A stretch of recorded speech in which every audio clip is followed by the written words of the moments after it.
Hey guys, welcome to Desai Institute. TNEB AEயோட previous year questions தான் solve பண்ண போறோம்.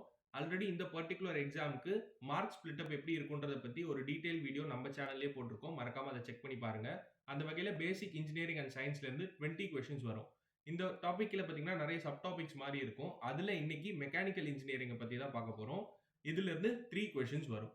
வாங்க வீடியோக்குள்ள போலாம். First question, first law of thermodynamics is a consequence of conservation of அப்படின்னு சொல்லி 4 ஆப்ஷன் கொடுத்திருக்காங்க. ஃபர்ஸ்ட் லா ஆஃப் தெர்மோடைனமிக்ஸ் என்ன சொல்லுதுன்னா, ஒரு சிஸ்டம்ல இருந்து இன்னொரு சிஸ்டம்க்கு எனர்ஜி டிரான்ஸ்ஃபர் பாத்தீங்கன்னா, ஒன்னு ஹீட் பிளஸ் அது கூடவே ஒரு வொர்க்குமே வந்து நடந்திருக்கும். அந்த வொர்க் தான் தெர்மோடைனமிக் வொர்க் அப்படின்னு டிஃபைன் பண்ணுவாங்க ஜெனரலா. சோ இது ரெண்டுமே நடக்கும். இந்த ரெண்டு வழியா தான் உங்களுக்கு எனர்ஜி வந்து டிரான்ஸ்ஃபர் ஆகும் அப்படின்றத சொல்லியிருப்பாங்க. So it is nothing but conservation of energy. Option A is the right answer. இந்த ஃபர்ஸ்ட் லா ஆஃப் தெர்மோடைனமிக்ஸ் பாத்தீங்கன்னா, சார்ல்ஸ் லாவோட ஒரு ஸ்பெஷல் கேஸா தான் வந்திருக்கும். Okay, next question. A diesel engine works at, ஜெனரலா diesel engine will work at a constant pressure. சரியா? அதே பெட்ரோல் இன்ஜின் பாத்தீங்கன்னா ஒரு ஸ்டோக்குக்கு ஒரு கான்ஸ்டன்ட் வால்யூம் தான் அதுல வந்து யூஸ் பண்ணியிருக்கும். ஸோ பெட்ரோல் இன்ஜினுக்கு கான்ஸ்டன்ட் வால்யூம், டீசல் இன்ஜின் வந்து it works under a constant pressure. Next question, triple point அப்படின்னா என்னன்ற சொல்லி டிஃபைன் பண்ண சொல்லி கேட்டிருக்காங்க. நமக்கு தெரியும் ஒரு சப்ஸ்டன்ஸ் ஆர் மேட்டர் பாத்தீங்கன்னா எய்தர் சாலிட் ஃபேஸ்ல இருக்கும் ஆர் சாலிட் ஸ்டேட். ஓகே, அப்படி இல்லைன்னா லிக்விட் ஃபேஸ், அப்படி இல்லைன்னா கேஷியஸ் ஃபேஸ். இது ஏதோ ஒரு 3 ஃபேஸ்க்குள்ள ஏதோ ஒரு இடத்துல தான் லை ஆயிட்டு இருக்கும், ரைட்? பட் ஏதோ ஒரு பர்டிகுலர் டெம்பரேச்சர்ல பாத்தீங்கன்னா இந்த 3 ஃபேஸையுமே ஒரு மேட்டர் ஆர் சப்ஸ்டன்ஸ் வந்து எக்ஸிபிட் பண்ணும். அந்த பர்டிகுலர் டெம்பரேச்சர் தான் ட்ரிபிள் பாயிண்ட் அப்படின்னு சொல்லுவாங்க. ஃபார் எக்ஸாம்பிள் H2O வாட்டருக்கு பாத்தீங்கன்னா 0.01 டிகிரி செல்சியஸ் தான் வந்து ட்ரிபிள் பாயிண்ட். அந்த பர்டிகுலர் பாயிண்ட்ல வாட்டர் வந்து சாலிடாகவும் இருக்கும், லிக்விடாகவும் இருக்கும், கேஸாகவும் இருக்கும். 3 ஃபேஸ்லயுமே இருக்கும். ஸோ இங்க ரைட் ஆப்ஷன் பாத்தீங்கன்னா option B is the right answer. Next question, Boyle's law is applicable in. Boyle's law அப்படின்னா ஒன்றும் இல்லை, ஒரு கேஷியஸ் சப்ஸ்டன்ஸ்க்கு பார்த்தீங்கன்னா pressure will be inversely proportional to its volume. அதாவது அந்த கேஷியஸ் சப்ஸ்டன்ஸ்ல ப்ரெஷர் இன்க்ரீஸ் ஆனால் அதோட வால்யூம் குறையும், அதே ப்ரெஷர் குறைஞ்சிச்சுன்னா அதோட வால்யூம் இன்க்ரீஸ் ஆகும். இதுதான் பாயில்ஸ் லா. இந்த லா எப்போ அப்ளிகபிள்னா only at constant temperature. So at constant டெம்பரேச்சர்ல ஒரு ப்ராசஸ் நடக்குதுன்னா அதை ஜென்ரலாக பார்த்தீங்கன்னா ஐசோதெர்மல் ப்ராசஸ் அப்படின்னு டிஃபைன் பண்ணுவோம். So option B is the right answer. அப்ப ஐசோகோரிக்னா என்னன்னா கான்ஸ்டன்ட் வால்யூம்னு அர்த்தம். ஐசோபாரிக் அப்படின்னா கான்ஸ்டன்ட் பிரஷர் அப்படின்னு அர்த்தம். அந்த ப்ராசஸ்ல கான்ஸ்டன்ட் பிரஷர் இருக்கணும் அப்படின்னு அர்த்தம். ஐசோடோனிக்னா ஜெனரலா ஆஸ்மோட்டிக் பிரஷர்னு வரும், கெமிஸ்ட்ரியில வரும் அதெல்லாம். Okay, next question. Fifth question, a cycle bursts suddenly, this represented. So cycle tyre burst ஆகுது, அது என்ன ப்ராசஸ் கீழே வரும் அப்படின்னு கேட்டிருக்காங்க.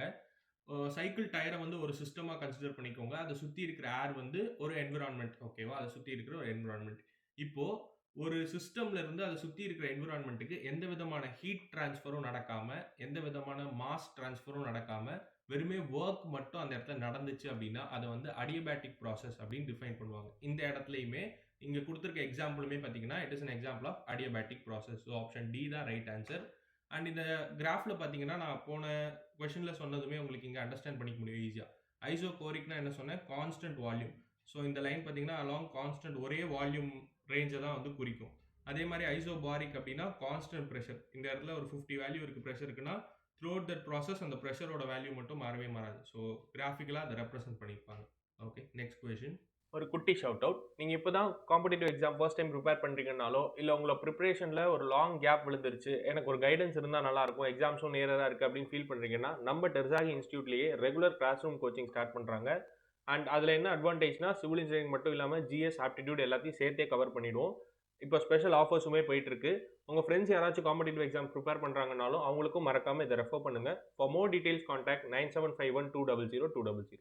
Sixth question, heat transfer takes place as per அப்படின்னு 4 லா கொடுத்துருக்காங்க. C zeroth law of thermodynamics என்ன சொல்லுதுன்னா, ஒரு சிஸ்டம் இருக்கு ஏ அப்படின்னு, அது வந்து it is thermodynamically in equilibrium with B.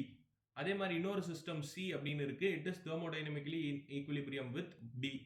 இப்படி இருந்துச்சு அப்படின்னா ஆட்டோமேட்டிக்கா ஏ அண்ட் சியும் கண்டிப்பா ஈக்குலிபிரியம்ல தான் இருக்கும். Thermodynamically it will be in equilibrium அப்படிங்கிறது தான் ஜீரோத் லா ஆஃப் தெர்மோடைனமிக்ஸ் சொல்ற விஷயம். அதே ஃபர்ஸ்ட் லா ஆஃப் தெர்மோடைனமிக்ஸ் என்ன சொல்லுதுன்னா நம்ம ஃபர்ஸ்ட் கொஸ்டின்லயே பார்த்தோம். ஹீட் எனர்ஜி வந்து ஹீட்டாகவும் அனதர் பார்ட் வந்து தெர்மோடைனமிக் ஒர்க்காகவும் டிரான்ஸ்ஃபர் ஆகும். லா ஆஃப் கன்சர்வேஷன் ஆஃப் எனர்ஜியை பேஸ் பண்ண ஒரு லா அப்படின்னு சொல்லி அது பார்த்தோம். செகண்ட் லா ஆஃப் தெர்மோடைனமிக்ஸ் என்ன சொல்லும்னா, ஒரு ஹாட் ஆப்ஜெக்ட் இருக்கு, அது பக்கத்துல வந்து ஒரு கோல்ட் ஆப்ஜெக்ட் இருக்கு அப்படின்னா உங்களுக்கு ஹீட் டிரான்ஸ்ஃபர் ஜென்ரலா பாத்தீங்கன்னா இந்த டைரக்ஷன்ல தான் போகும். That is from higher temperature to lower temperature தான் உங்களோட ஹீட் வந்து ட்ரான்ஸ்ஃபர் ஆகும். அதே மாதிரி ரிவர்ஸ் கேஸ் வந்து பாசிபிளே கிடையாது. ஓகேவா? ஒரு கோல்டா இருக்கிற ஆப்ஜெக்ட் வந்து அதோட டெம்பரேச்சர் இன்னும் குறைச்சுக்கிட்டு எதிர்க்க இருக்கிற அந்த ஹாட் ஆப்ஜெக்ட் இன்னும் ஹீட்டா அதால மாத்தவே முடியாது. இது வந்து இம்பாசிபிள். ஸோ இந்த மாதிரி ட்ரான்ஸ்ஃபர் ஆஃப் ஹீட் வந்து இந்த டைரக்ஷன்ல தான் நடக்கும்ன்றத பத்தி பேசுறது எல்லாமே பார்த்தீங்கன்னா, second law of thermodynamics. So அதுதான் நமக்கு கேட்டிருக்க கொஸ்டினுக்குமே கரெக்டான answer option C. Stefan's law ஒண்ணும் இல்ல. ஹீட் ரேடியேஷன பத்தின ஒரு லா தான் வந்து Stefan's law. Next question. When heat is transferred from one particle of hot body to another by actual motion of the heated particle is referred to as a heat transfer by அப்படின்னு சொல்லி 4 option கொடுத்திருக்காங்க. See, ஜென்ரலா ஒரு heat வந்து ஒரு ஆப்ஜெக்ட்ல இருந்து எப்படிலாம் transfer ஆகலாம் அப்படின்னா 3 வழி தான் இருக்கு. ஃபர்ஸ்ட் ஒன் வந்து ரேடியேஷன். அது பக்கத்துல இருந்தா நமக்கு அந்த இது தெரியும் இல்லையா? ஒரு ஹீட்டான ஆப்ஜெக்ட் கிட்ட நிக்கிறோம்னா அந்த ரேடியேஷன் மூலமா அந்த ஹீட் ட்ரான்ஸ்ஃபர் ஆகுறது நம்மளால உணர முடியும். அது ஃபர்ஸ்ட். இன்னொன்னு வந்து by direct contact. For example இந்த வெசல்ல நம்ம போய் கை வச்சோம் அப்படின்னா பை டைரக்ட் கான்டாக்ட் நமக்கு அந்த ஹீட் ட்ரான்ஸ்ஃபர் நடக்கும் நம்ம கைக்கு. அதுக்கு பேர் வந்து கண்டக்ஷன். தேர்ட் ஒரு ஆப்ஷன் இருக்கு. அது என்னன்னா, ஃபார் எக்ஸாம்பிள் இதே வெசல் தான். இங்க கீழ இருக்கிற வாட்டர் பார்ட்டிகல் எல்லாம் என்ன ஆகும்? ஃபர்ஸ்ட் ஹீட் அப் ஆயிட்டு அதோட டென்சிட்டி குறைஞ்சிரும். அதனால அது மேல போகும்.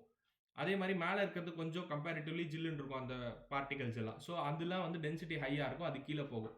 இந்த மாதிரி actual movement of heated particle இருக்கு இல்லையா? இப்படி ஆக்சுவல் மூவ்மெண்ட்னால ஹீட் ட்ரான்ஸ்ஃபர் நடந்தா அதுக்கு பேரு கன்விக்ஷன். ஸோ இந்த இடத்துல ஆன்சர் பார்த்தீங்கன்னா ஆப்ஷன் பி. இதை எப்படி ஈஸியாக ரிலேட் பண்ணி ஞாபகம் வச்சுக்கலாம்னா, ஹைட்ராலஜியில் டிஃப்ரெண்ட் டைப்ஸ் ஆஃப் ரெயின்ஃபால்லாம் படிச்சிருப்பீங்க. அதில் கன்விக்ஷனல் ரெயின்ஃபால் அப்படின்னு ஒன்று படிச்சிருப்போம். என்ன நடக்கும் அதில்? கீழே இருக்கிற ஏர் இல்லைன்னா அந்த வாட்டர் வேப்பர்லாம் வந்து ஹீட் அப் ஆகி மேலே ரைஸ் ஆகும். அப்புறம் ட்ரோபோபாஸ் லேயரில் வந்து உங்களுக்கு வந்து கிளவுட்ஸ் ஃபார்மேஷன் நடந்து மழை பெய்யும். இதை தான் வந்து கன்விக்ஷனல் ரெயின்ஃபால் அப்படின்னு சொல்லி படிப்போம் இல்லையா? ஸோ இந்த ப்ராசஸ் அங்கே இன்வால்வ் ஆயிருக்கு. அதனால தான் அந்த நேமுமே அங்கே வந்திருக்கு. இந்த மாதிரி ரிலேட் பண்ணி படிச்சிங்கன்னா கொஞ்சம் ஈஸியாக ஞாபகம் இருக்கும். ஸோ இந்த இடத்துல ஆன்சர் பார்த்தீங்கன்னா கன்விக்ஷன் ஆப்ஷன் பி தான். Next question. Temperature of order of -150 degree Celsius can be accurately measured by அப்படின்னு கேட்டிருக்காங்க. ஜென்ரலாக இருக்கிற இந்த கிளினிக்கல் தெர்மோமீட்டர்ஸ்லாம் மெர்க்குரி யூஸ் பண்ணியிருப்பாங்க, நம்ம பார்த்துருப்போம். அதோடைய ஃப்ரீசிங் டெம்பரேச்சர் என்னன்னு பார்த்தீங்கன்னா -39 degree Celsius.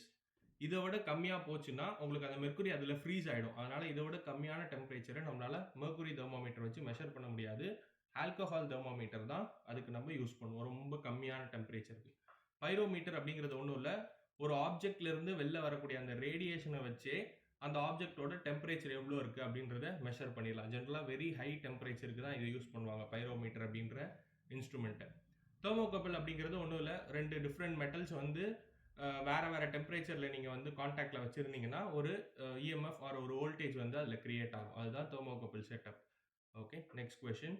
A Carnot cycle refrigerator operates between 250 Kelvin and 300 Kelvin. Its coefficient of performance is அப்படின்னு கேட்டிருக்காங்க. இது டைரக்ட் ஃபார்முலா தான், அப்படியே பார்த்து வச்சுக்கோங்க. கோஎஃபிஷியன்ட் ஆஃப் பர்ஃபார்மன்ஸ்னா ஒன்றும் இல்லை. ஃபார் எக்ஸாம்பிள் ரெஃப்ரிஜரேட்டர் இருக்குன்னா அது உள்ள இருந்து டெம்பரேச்சர் ஹீட்டை வந்து எவ்வளோ ரிமூவ் பண்ணுது, அந்த ஹீட்டை ரிமூவ் பண்ணுறதுக்கு அது எவ்வளோ ஒர்க் பண்ணுது அப்படிங்கிற அந்த ஒரு டேர்மை தான் வந்து குறிக்கிறது வந்து கோஎஃபிஷியன்ட் ஆஃப் பர்ஃபார்மன்ஸ். அதை இந்த ஃபார்முலாவை யூஸ் பண்ணி தான் கண்டுபிடிக்கணும். ஸோ டைரெக்டாக நீங்கள் அப்படியே சப்ஸ்டியூட் பண்ணுற மாதிரி தான் இருக்கும்.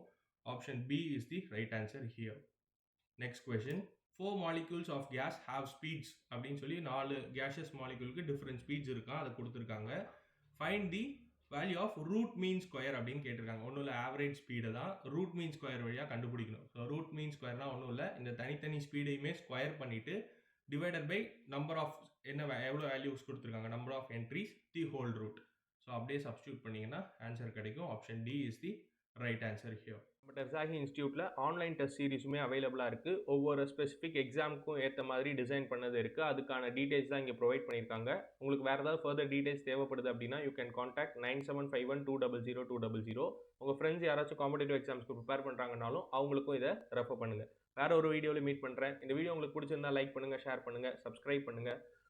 Tata bye bye. இன்னொரு வீடியோவில் பார்க்குறேன்.